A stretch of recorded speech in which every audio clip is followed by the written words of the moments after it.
Israel के operation rising loyal से थर्राया Iran. 100 से ज्यादा फाइटर जेट और ड्रोन्स ने तबाही मचाई। बदले में इस्लामी देश ने भी दागी मिसाइल। पीएम नेतन्याहू ने फोन पर प्रधानमंत्री नरेंद्र मोदी को सब कुछ बता दिया। नमस्कार, मैं आप सभी के साथ कंचन और आप देख रहे हैं एजी लाइव। इजराइल ने शुक्रवार सुबह 5:30 पर ईरान पर अपना सबसे बड़ा हवाई हमला शुरू किया। इजरायली फाइटर जेट्स और ड्रोनों ने 100 से ज्यादा ठिकानों को निशाना बनाया। इन हमलों को ऑपरेशन राइजिंग लॉयल नाम दिया गया। पिछले 48 घंटे में यानी कि शुक्रवार और शनिवार को इजराइल और ईरान के बीच तनाव बहुत ज्यादा बढ़ गया है। इजराइल ने ईरान के सैन्य और परमाणु ठिकानों पर लगातार दूसरे दिन जोरदार हमले किए, जिसके जवाब में ईरान ने भी मिसाइलें दागी हैं। शुक्रवार देर रात को भी इजराइल ने ईरान के परमाणु ठिकानों को दोबारा निशाना बनाया। इन हमलों में अब तक 78 लोग मारे गए हैं और 350 से ज्यादा लोग घायल हुए हैं। इजरायली हमले से ईरान के महत्वपूर्ण परमाणु ठिकानों को भारी नुकसान पहुंचा है।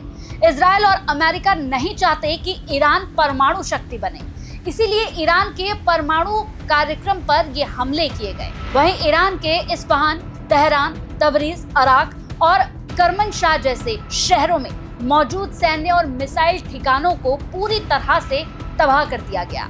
इजराइल ने पुष्टि की है कि उसके हमलों में 9 ईरानी परमाणु वैज्ञानिक और लगभग 6 शीर्ष IRGC कमांडर मारे गए हैं। इनमें ईरान के chief of staff Mohammad Bagheri, IRGC प्रमुख हुसैन सलामी, खतम अल अमिया सेंट्रल मुख्यालय के प्रमुख घोलम अली राशिद, IRGC वायुसेना प्रमुख brigadier general Amir Ali Hajizadeh, IRGC वायुसेना drone unit commander Taherpour और IRGC वायुसेना वायु रक्षा यूनिट कमांडर दाऊद शोखियन भी शामिल है।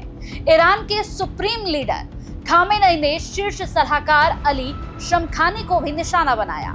इजरायली खुफिया एजेंसी मोसाद ने इस ऑपरेशन में अहम भूमिका निभाई। मोसाद के एजेंटों ने महीनों पहले ही ईरान के अंदर ड्रोन और हथियार छिपा दिए थे।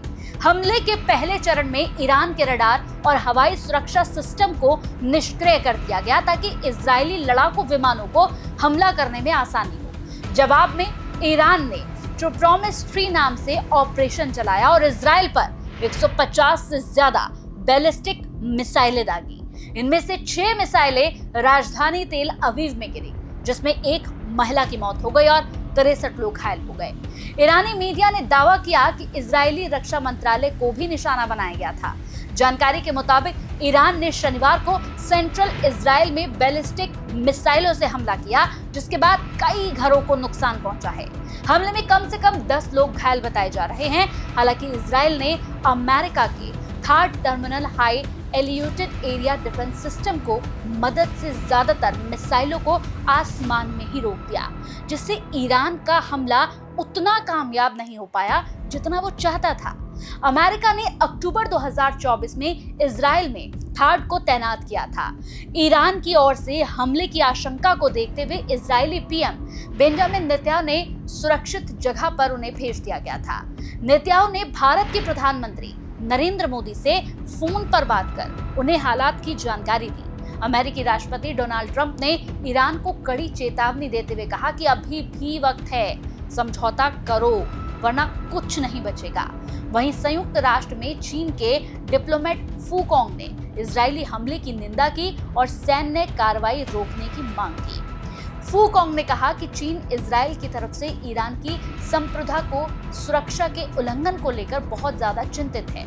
ऑपरेशन राइजिंग लॉयल ने साफ कर दिया है कि इजराइल और ईरान के परमाणु खतरे को लेकर वो चुप नहीं बैठेगा। इस ऑपरेशन ने न केवल ईरान की सैन्य ताकत को कमजोर किया, बल्कि दुनिया को यह संदेश भी दिया कि इजराइल अपनी सुरक्षा के लिए किसी भी हद तक जा सकता है। ईरान का जवाब भले ही तेज था, लेकिन वो इजराइल की मजबूत सुरक्षा दीवारों को भेदने में नाकामयाब रहा। आने वाले दिनों में ये देखना होगा कि क्या ये लड़ाई किसी बड़े युद्ध में बदलती है या बातचीत से कोई रास्ता निकलेगा।